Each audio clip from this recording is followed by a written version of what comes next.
یزید کی بیعت سے متعلق معاویہ کی پرزور کوششیں۔ یزید کی بیعت کا آغاز اس طرح ہوا کہ معاویہ مغیرہ ابن شعبہ کو، جو کوفے کا حاکم تھا، معزول کرنے کا ارادہ رکھتا تھا۔ اس کی خبر مغیرہ کو بھی ہو گئی۔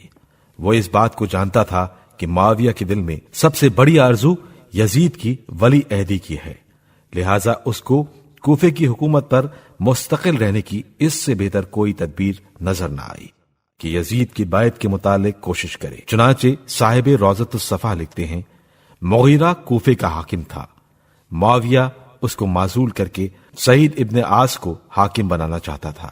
ابھی سعید کوفے میں پہنچا بھی نہ تھا کہ مغیرہ دمشق جا پہنچا، اور یہ چال چلی کہ اپنے بڑھاپے کا بہانہ کر کے حکومت کوفہ سے استعفیٰ پیش کر دیا۔ اس کے بعد یزید کے پاس پہنچا اور کہنے لگا، تمام بڑے بڑے صحابہ وفات پا چکے ہیں، جتنے باقی ہیں ان سب میں اور ان کی اولاد میں تو سب سے زیادہ عقل مند، فاضل اور امور سیاست کا ماہر اور تجربے کار ہے۔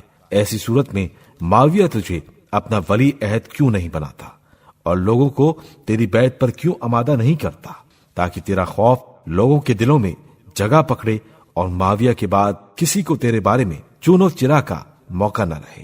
یزید نے کہا، رہنے بھی دے، یہ کام ہونے والا نہیں۔ مغیرہ نے کہا، ہونے والا کیوں نہیں؟ کوشش شرط ہے، کامیابی ہو کر رہے گی۔ مغیرہ سے یہ سن کر یزید اپنے باپ کے پاس پہنچا اور جو کچھ مغیرہ سے سنا تھا بیان کیا۔ معاویہ نے مغیرہ کو خلوت میں بلا کر پوچھا کہ یزید کے متعلق تیرا کیا خیال ہے؟ اس نے کہا، میری رائے یہ ہے کہ تو اپنی زندگی میں اس کو اپنا ولی عہد بنا دے، تاکہ بعد میں خون ریزی کا موقع نہ آئے۔ دیکھو، عمر ابن خطاب نے اس معاملے کو مشورے پر چھوڑا تھا، کیسی مخالفت ظاہر ہوئی۔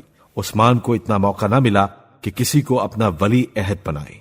معاویہ نے کہا، سمجھ میں نہیں آتا کہ اس خیال کو عملی جامہ کیسے پہنایا جائے۔ مغیرہ نے کہا، زیادہ پریشانی کا سامنا تو کوفے اور بصرے میں ہی کرنا پڑے گا، بس میں کوفے میں اور زیاد بصرہ میں موجود ہے، اس معاملے کو خاطر خواہ ٹھیک کر لیں گے، تو بالکل مطمئن رہے۔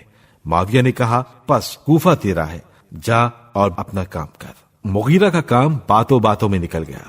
وہ خوش خوش کوفے کی طرف لوٹا اور یہاں آتے ہی یزید کی بیعت لینے کا کام شروع کر دیا۔ خزانے کا منہ کھول دیا اور بیعت کرنے والوں پر بے دریغ روپیہ صرف ہونے لگا۔ اس نے 10 افراد کو 3,000 اشرفیوں کا لالچ دے کر یزید کی بیعت پر راضی کر لیا اور اپنے بیٹے موسیٰ کے ساتھ ان کو دمشق روانہ کیا تاکہ معاویہ کے سامنے اقرار کرے۔ اس بیان سے یہ خیال ہوتا ہے کہ یزید کی بیعت کا سلسلہ کوفے سے شروع ہوا، لیکن ایسا نہیں ہے۔ معاویہ چونکہ برسوں سے اس خیال میں تھا، لہٰذا اس کی ابتدا اس نے شام میں کی۔ اہل شام کو رضامند کرنے میں کوئی خاص دشواری نہ تھی، کیونکہ وہ لوگ 30-40 برس سے مطیع و فرما بردار چلے آ رہے تھے، اور ایسے کہ معاویہ کے رعب کے سامنے نہ خدا کی اطاعت کوئی چیز تھی نہ رسول کی۔ ایسے لوگوں سے بیعت یزید کا اقرار لے لینا کون سی بڑی بات تھی؟